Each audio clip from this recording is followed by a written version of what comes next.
What's up, everyone? Welcome to the video. Today we're going to take a look at how to change the battery in this Buick Enclave remote key fob.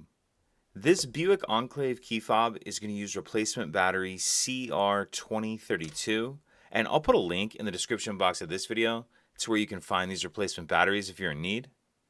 So the first thing we want to do is grab our key fob and we're going to remove the emergency key that's in the bottom of it. That's done by pressing this release on the back that my thumb's on, and the emergency key will pull out like that. Now what I'm going to do is hold my key fob with the buttons facing down and taking a look at the bottom of it. This slot right here is where that emergency key just slid out of. What I'm going to do is just put the end of my key in that slot, kind of just the end of it, and then pry up.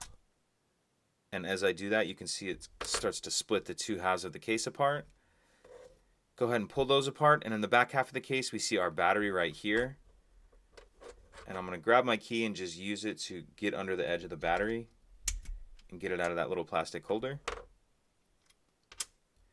I'm going to grab my new replacement battery, and you want to make sure that you're installing your new battery with the plus side down, like that. Go ahead and snap that into its holder. Then we'll snap the two halves of the case together. What I always do is just kind of line that little silver button up right here in that hole. Once you have everything lined up, go ahead and snap it back together. Slide our emergency key back in, and that's it.